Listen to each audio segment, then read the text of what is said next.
ನಮಸ್ತೆ ಕರ್ನಾಟಕ 1 ಟಿವಿಗೆ ಸ್ವಾಗತ.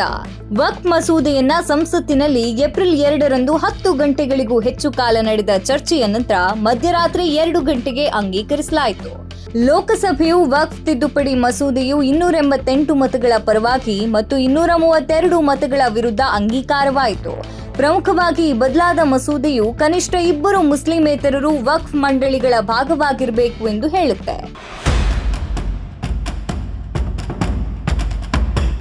ವಕ್ಫ್ ಮಸೂದೆಯನ್ನ 1995ರಲ್ಲಿ ಭಾರತ ಸರ್ಕಾರ ವಕ್ಫ್ ಆಸ್ತಿಗಳನ್ನ ನಿರ್ವಹಿಸಲು ಮಸೂದೆಯನ್ನ ಪರಿಚಯಿಸಿತು. ವಕ್ಫ್ ನಿರ್ವಹಣೆ ರಾಜ್ಯ ಸರ್ಕಾರದ ಅಡಿಯಲ್ಲಿರುತ್ತೆ. ಇನ್ನು ಯಾರು ಬೇಕಾದರೂ ಅವರ ಬಳಿ ಇರುವ ಯಾವುದೇ ಆಸ್ತಿಯನ್ನ ವಕ್ಫ್ ಆಸ್ತಿಯಾಗಿ ಘೋಷಿಸಬಹುದು ಎಂಬುದು ಮಸೂದೆಯಲ್ಲಿದೆ.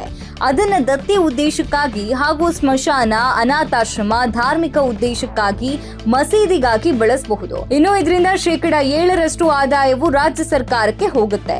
ಇದನ್ನ ಸಂಸದೀಯ ಶಾಸಕರು ಅಥವಾ ಬಾರ್ ಕೌನ್ಸಿಲ್ ಸದಸ್ಯರು ನಿರ್ವಹಿಸ್ತಾರೆ. ಅವರು ಪ್ರಮುಖವಾಗಿ ಮುಸ್ಲಿಂ ಸಮುದಾಯಕ್ಕೆ ಸೇರಿದ್ದು ಇಸ್ಲಾಮಿಕ್ ಜ್ಞಾನವನ್ನ ಹೊಂದಿರಬೇಕು.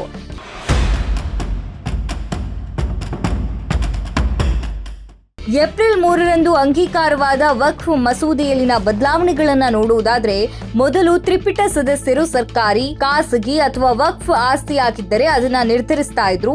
ಆದ್ರೆ ಈಗ ವಕ್ಫ್ ಸಂಸ್ಥೆಗಳ ಎಲ್ಲಾ ವಿವಾದಗಳಿಗೆ ಜಿಲ್ಲಾಧಿಕಾರಿಗಳೇ ಅಂತಿಮ ನಿರ್ಧಾರ ಕೈಗೊಳ್ತಾರೆ.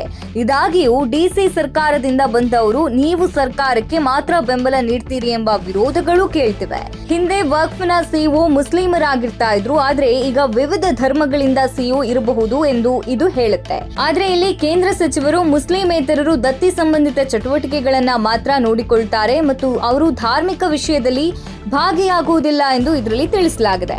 ಇನ್ನು ವಕ್ಫ್ ಒಂದು ಮುಸ್ಲಿಂ ವ್ಯವಹಾರವಾಗಿದೆ ಎಂಬ ಪ್ರಮುಖ ಟೀಕೆ ಇತ್ತು.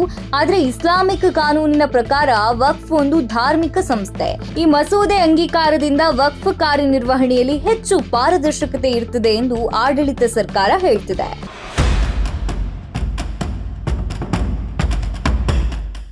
ಆಡಳಿತ ಪಕ್ಷ ಈ ಮಸೂದೆ ಜಾರಿ ಮಾಡ್ತಾ ಇರುವುದು ಅಲ್ಪಸಂಖ್ಯಾತ ಒಳಿತಿಗಾಗಿ. ಆದ್ರೆ ಇಲ್ಲಿ ಅಲ್ಪಸಂಖ್ಯಾತ ಸಮುದಾಯವನ್ನ ಹೆದರಿಸುವ ಮೂಲಕ ವಿರೋಧ ಪಕ್ಷವು ತನ್ನ ವೋಟ್ ಬ್ಯಾಂಕ್ ಅನ್ನ ನಿರ್ಮಿಸಲು ಪ್ರಯತ್ನಿಸ್ತಾ ಇದೆ ಎಂದು ಕೇಂದ್ರ ಸಚಿವ ಅಮಿತ್ ಶಾ ತಿಳಿಸಿದ್ದಾರೆ.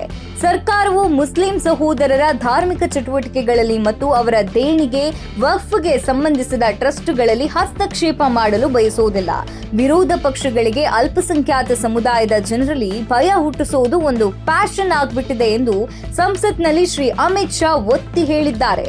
ಅಲ್ಲದೆ 2 ವರ್ಷಗಳು ಕಳೆದ್ರೂ ಸಿಎಇಂದಾಗಿ ಯಾರೂ ಪೌರತ್ವ ಕಳೆದುಕೊಂಡಿಲ್ಲ. ಈಗ ದೇಶದಲ್ಲಿ ಸಿಎಇಂದಾಗಿ ಯಾರಾದ್ರೂ ಪೌರತ್ವ ಕಳೆದುಕೊಂಡಿದ್ದರೆ ವಿರೋಧ ಪಕ್ಷವು ಈ ಮಾಹಿತಿಯನ್ನ ಸದನದ ಮೇಜಿನ ಮೇಲೆ ಇಡಬೇಕು ಎಂದು ಅಮಿತ್ ಶಾ ಈ ಸಂದರ್ಭದಲ್ಲಿ ಟೀಕಿಸಿದ್ರು.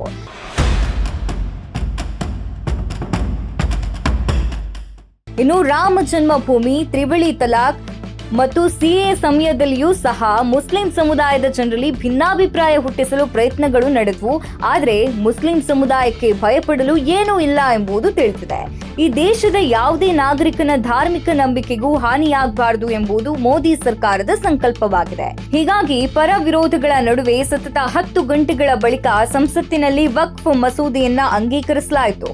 ಇದಾಗಿತ್ತು ವಕ್ಫ್ ಮಸೂದೆ ಅಂಗೀಕಾರ ಹಾಗೂ ಅದರ ಬದಲಾವಣೆ ಕುರಿತಾದ ಮಾಹಿತಿ. ಮುಂದಿನ ಸಂಚಿಕೆಯಲ್ಲಿ ಮತ್ತಷ್ಟು ವರದಿಗಳೊಂದಿಗೆ ಸಿಗ್ತೇವೆ. ಇದು 1 ಟಿವಿ.